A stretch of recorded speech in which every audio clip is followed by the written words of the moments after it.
네, 안녕하세요, 구독자 여러분. 오늘 아침에 약간 잔비가 좀 내리고 있는데요. 약간 으스스할 것 같습니다. 마지막 꽃샘추위 같습니다. 조심하시고. 서울 매물이 급증했습니다. 보시는 바와 같이 5만 5천 건에서요. 7만 2천 건까지 급증을 했어요. 경기도도 수도권도 마찬가지입니다. 그 매물이 너무 많이 늘고 있습니다. 반면에 이제 매수는 그렇게 증가하지 않고 도리어 감소하는 모습을 보이고 있어서 시장 벌써 3월, 4월 2달 남았잖아요. 5월 9일까지니까 2달 동안 시장이 상당히 하방 압력이 셀 것 같은데요. 강남 3구는 매물이 더 나왔습니다. 그래서 가격 하락의 어떤 폭이나 이런 것들에 대해서 사실 예측이 불안한 상태인데 추가 대책이 나오면 이제 또 우리가 상황을 파악할 수 있겠죠. 자, 주간 상승률은 저번 주 부동산은 발표 흐름만 제가 항상 보라고 그러셨잖아요. 뭐 100% 믿으면 안 됩니다. 일단 많이 내려왔습니다. 계속 연속적으로 내려왔고 아마 이번 주에 이 정도 선에서 버틸 것 같아요. 이번 주는 제 생각에. 그리고 아마 대통령의 워딩이나 어떤 것들이 확실히 더 나오면 이제 확실히 하락으로 돌아서지 않을까. 물론 강남, 서초, 송파는 하락 지수가 나왔습니다. 주간 통계상으로는. 자, 매매 물량 보실까요? 이 대통령이 양도세 중과를 종료한 이후로부터 지금 여러 차례 SNS X에다가 트위터에다가 강력한 부동산에 대한 의지를 천명하시면서 시장이 반응을 했습니다. 반응을 했고 매물이 설날 이후에 설날이 끝나는 2월 19일에 잠시 줄었다가 갑자기 급증을 합니다.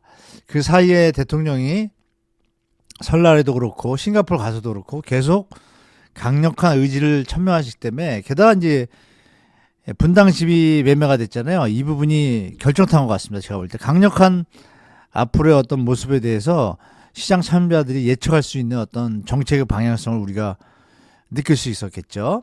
자, 강남 3구 매물 보시겠습니다. 보시면 정말 많이 늘었죠. 이게 1월 달이에요. 1월 달인데 이때부터 이제 여기 대통령이 이제 발표한 때인데 정말 많이 늘었습니다. 7,100건이던 게 9,352건. 그러면 2,200개가 늘었어요. 그리고 9,000건, 5,837에서 9,000건 서초구는 그러면 이건 더 늘었죠. 와, 2,300건 늘었습니다. 2,300건. 2,300, 이것만 해도 5,000건 늘었고, 7,000에서 8,000, 1,000건 늘었고, 3,500, 5,800에서 7,700이니까 이거는 1,900건 정도 늘었어요. 서초구도 많이 늘었죠. 그러니까 1,900건, 1,000건, 2,000건 하면 어떻게 돼요? 5,000건 넘었습니다. 어마어마한 물량이 쏟아지고 있습니다. 강남 3구 매물 추이 이렇게 보시는 것처럼 2월 28일 5,362건, 1월 1일이 적었어요. 그리고 23일부터 이때 3,500건이었어요. 정말 많이 늘었습니다. 거의 2달 만에 2,000건 넘게 늘었습니다. 자, 강남구, 서초구, 송파구. 자, 서울 아파트 급등 장세 속 신정부 출범했는데 세체리 대책 나왔죠. 거래량 분위기 보겠습니다. 보시면 이 토어제 해제한 이후에 푹 진짜 불장이 벌어졌었고 6.27 대통령 되고 나서 효과 있었고 9.7 대책이 맹탕 대책이다 보니까 다시 살아났고 10, 11로 나오니까 다시 앉았다가 1월에는 왜 이렇게 다시 또 상승하냐면요. 이 대출이 연말에 가면 이제 대출 잔고 총량이 이제 소진돼 가지고 대출이 이제 막히는데 1월 초부터 다시 좀 풀리죠. 그 영향입니다. 그 영향인데 2월 달 거래가 뭐 연휴가 껴 있지만 2,745건. 그러면 2월은 다 끝났고 3월 달인데 앞으로 한 25일 신고 기간이 있잖아요. 제가 볼 때 이것도 한 4,000건 정도는 갈 것 같아요. 4,500건 정도. 3월이 이제 시장이 과연 어떻게 나타날지가 확실히 나타나는데 이사철이지 않습니까? 그럼 우리 예측은 좀 가능하다고 보고요. 자, 평균 매매가입니다. 서울부동산정보관장 자료인데요. 예전에 여기서 9억까지 내려왔었는데 조금 이제 뒤에 거래가 붙으면서 10억대로 올랐습니다. 10억 7천. 여기서 비교하실 건 뭐냐면은 11억대 가다가 여기 14억. 오세훈 시장이 토어제 풀고 나서 14억까지 찍었습니다. 광풍 불 때. 그리고 다시 9월달 그때 약간 맹탕 나올 때 13억까지 찍고 다시 이제 좀 다운되는 추세입니다. 10억 4,600. 2월 달은 조금 더 지켜봐야겠지만 그래서 평균 단가 분명히 낮아졌습니다. 그러면 최고점일 때 비하면 40%인데 40%, 30% 내려왔죠. 그래서 이 가격이 이 중저가 주택 6억 대출을 하다 보니까 이게 좀 이것도 정부가 좀 잘못한 것 같아요. 물론 이제 필요하신 분들한테는 대출 줄이는 게 좀 부담이 되겠지만 중장기적인 걸 본다면 강남이 30억짜리가 대출이 2억이면 10억짜리도 2억으로 해야죠. 근데 이제 실수요자를 보호한다는 차원에서 한 건데 6억은 과다했습니다. 이게 금융위원회 이게 디플레이예요.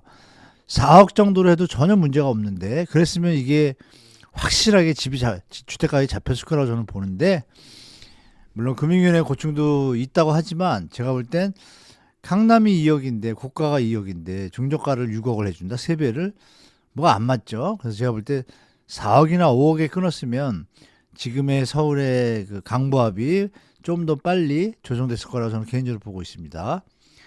강남 사구 거래량 급감하고 있습니다. 오늘 날짜로 제가 뽑아봤는데요. 자, 꺾인 건 이제 확실하고요. 매물은 몇천 개씩 느는데 거래량은 반토막씩 계속 내려가요. 이거 뭐 아직 2월이 다 안 갔으니까 신고 뭐 한 달 남았잖아요. 25일. 요 정도 그치겠죠? 그러면 5월 9일 이후에는 대통령이 어떻게 하겠다는 메시지 어제 말씀드렸잖아요. 그것 때문에 쉽게 못 갑니다.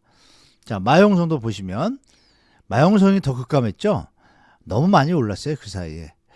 수도권에서 갈아타기 한 분들이 또 서울 외곽에서 갈아타기 한 분들이 마용성으로 진입하려는 수요가 좀 많았었습니다. 워낙 가격이 너무 높게 뛰다 보니까 더 이상 접근하기 좀 힘든 가격 수준이 됐어요. 제가 볼 때는 이것도 좀 꺾이고 하락으로 돌아서지 않을까. 성동도 용산은 하락으로 돌아선 것 같습니다. 자, 경기도 아파트 거래량인데 경기도도 매물이 좀 많이 늘었습니다. 18만 건, 19만 건까지 가니까 이 장세가 좀 이어질 것 같고 다만 연초 그 대출 정책 자금 대출에 대한 수요들이 있어서 일단 이 정도 수준에서 거래는 좀 이어질 것 같은데 정부 대책이 어떻게 나오냐에 따라서 확실하게 시장의 방향이 완전하게 잡힐 것 같습니다. 자, 부산도 보겠습니다. 오랜만에 부산 보시면 요 지지부진한 선에서 계속 유지하고 있습니다. 그래서 부산은 하락거래가 여전히 많아요. 해운대구는 정말 다 30% 40%씩 다 빠졌고 지금도 그 장세가 그냥 이어지고 있습니다. 그래서 크게 나아질 것 같지는 않습니다. 제가 볼 때 이 형세가 물론 대통령께서 그 뭐라 그럴까요? 지방에 미분양이나 그런 걸 소화하기 위해서 추가 대책이 나온다라면 조금 이제 제가 볼 때 어느 정도 저평가된 바닥 수준을 이때 좀 찍었으니까 요번에 1월 달에 좀 같이 올라가다가 지금 이제 대통령 그 강력한 신호로 인해서 이제 주춤하고 있는데요. 좀 지켜봐야 될 것 같습니다. 여하튼 뭐 급하게 상승하나 이럴 일은 전혀 없다. 저번에 뭐 3, 4년 전에 제가 부산 구독자분들이나 강연 가서도 말씀드렸지만 이렇게 될 거라고 말씀드렸었잖아요.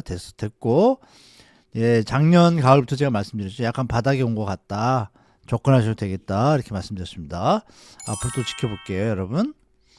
자, 광주시입니다. 광주광역시도 제가 똑같이 죄송합니다. 작년 초부터 이제 광주 조정 세게 올 거다 그러는데 오늘 거래 제가 체크해 보니까 이제 하락 거래가 확실히 많습니다. 많은데 여전히 호가가 버티고 있는데 이 지금 이재명 대통령의 어떤 정책 방해 때문에 약간의 하방 압력이 또 이어질 거라고 저는 보고 있습니다. 자, 광주광역시 거래 모습이에요. 보시면 가격대가 비싼 게 6억대에서 다 7억, 8억 못 갑니다. 못 가고 이렇게 5억, 4억, 2, 3억대가 제일 많습니다. 이렇게 2, 3억대 많이 몰려 있죠, 거래가.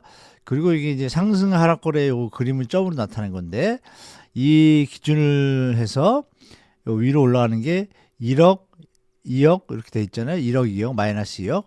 그러면 여기 보시면 여기 보면 하락 거래가 좀 더 많죠. 그리고 여기도 또 많고 상승 거래가 더 많지는 않아요.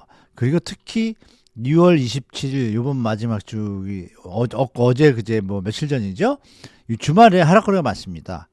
그러면 이거는 제가 볼 때 전체 그림을 보면 어때요? 약간 자꾸 밑으로 내려가려고 하죠. 이런 거 뭐 체크하셔서 광주만 그런 것이 아니라 대구도 그렇고 대부분의 광역시들이 비슷합니다. 양상이. 그래서 우리 구독자 여러분들은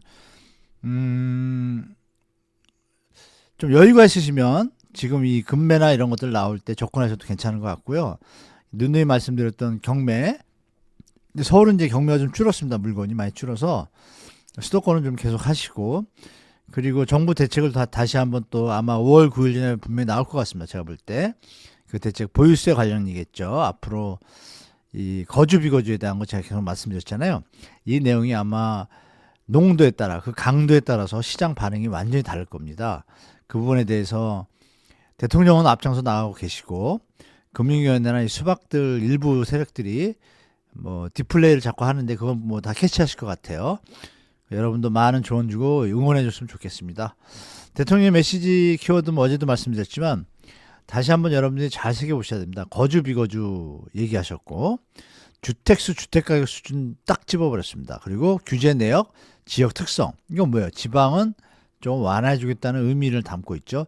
세밀한 가중치 그러니까 이거 완벽하게 세분화해 가지고 지역별로 뭐 주택별로 가격별로 주택 소유별로 거주 비거주별로 이 다 나눠 가지고 이걸 통합적으로 한 대책이 나올 거라고 저는 보고 있습니다. 그래서 여러분들이 이번 대책까지 보시고 나서 시장에 접근하시는 것도 괜찮은 방법이고 지금도 뭐 크게 이제 더 이상 안 오르니까 지금 많이 올랐잖아요. 또 몇 개월 사이에 뭐 작년에 이게 조정이 좀 20, 30% 된다. 그러면 그거는 이제 다시 한번 좀 보셔도 될 것 같습니다. 왜냐면 건축비가 좀 올랐거든요. 이런 부분 다 같이 보시면서 시장 접근하시면 좋을 것 같습니다. 자, 이렇게 오늘 그 시장 상황 저번 주까지 연휴까지는 이제 체크 안 됐고 이제 이번 주에 나올 텐데요. 저 저번에 말씀드린 것처럼 좀 시간이 되면 제가 수요일이나 목요일 한 날짜 정해가지고 정기적으로 제가 일요일 새벽 월요일 아침에 보내는 것처럼 좀 자주 보여드리도록 노력하려고 하고 있습니다. 자, 오늘 영상은 여기까지고요. 구독자 여러분 한 주 행복하시고요. 감기 아침에 출근길 조심하시고 우리 여러분 가족 나오시면서 사랑한다는 말씀 한 번씩 서로 해주고 아마 포옹해주고 그러면 좋을 것 같습니다. 자, 그러면 다음 영상 때 또 찾아뵙겠습니다. 시청해주셔서 감사합니다.